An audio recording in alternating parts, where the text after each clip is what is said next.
Pendant que sur place au Togo, le régime de Faure Gnassingbé interdit et réprime toutes les manifestations de contestation. Ailleurs, les Togolais de la diaspora sont debout. En Allemagne ce matin, ils sont sortis massivement dans les rues de Berlin pour exprimer leur ras-le-bol vis-à-vis des violations répétées des textes et lois du Togo par le régime de Gnassingbé. Voici l'appel de la diaspora togolaise en Allemagne à toutes les forces vives du Togo. Déclaration. Dans la nuit du 25 mars 2024, une forfaiture a été commise au Togo. L'Assemblée nationale, dont le mandat a pris fin depuis le 31 décembre 2023, a estimé qu'il est de sa prérogative de changer la nature du régime du Togo, pour passer du régime semi-présidentiel à un régime parlementaire. Cette violation des articles 52 et 59 de la loi fondamentale a engendré une crise entre le régime dynastique de Faure Gnassingbé et les populations togolaises.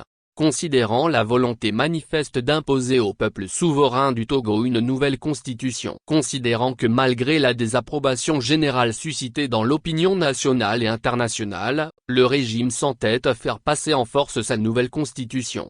Considérant que l'opposition togolaise dans son ensemble lance un appel aux manifestations les 12, 13 avril 2024. L'ATA apporte son soutien à tout le peuple togolais en lutte. L'ATA lance un appel urgent pour une unicité d'action. Aux partis politiques. L'ATA demande urgemment aux partis politiques de l'opposition de trouver rapidement un cadre et un accord afin de décider et coordonner des actions collectives face à ce régime vomi par le peuple.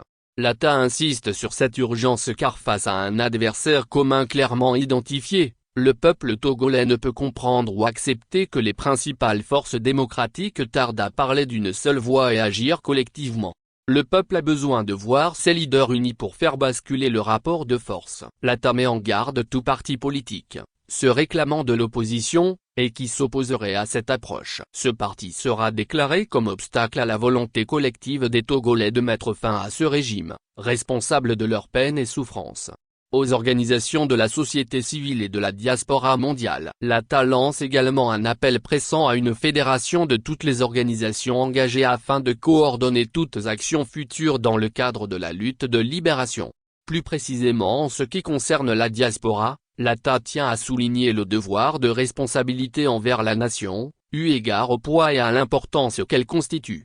L'ATA profite également pour lancer un appel pressant à toutes les figures et personnalités importantes de la diaspora à sortir de leur silence afin de rejoindre leurs compatriotes en lutte et de s'engager plus activement dans la lutte de libération nationale.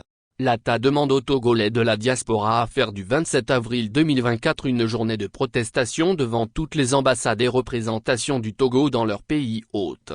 Au peuple togolais martyrisé sur le territoire national. L'ATA encourage une fois encore nos braves populations à brader la peur et à rééditer ce qu'elles avaient déjà fait en 1990, 2010, 2012 et tout dernièrement en 2017, 2018. Il s'agit de la survie de notre existence collective. Le peuple est souverain et seule la lutte libère. L'ATA encourage principalement la jeunesse à prendre ses responsabilités vis-à-vis de l'histoire et de son propre avenir. Quant à l'ATA, elle réitère, conformément à ses objectifs, son soutien et son engagement total pour accompagner le peuple dans sa longue lutte de libération.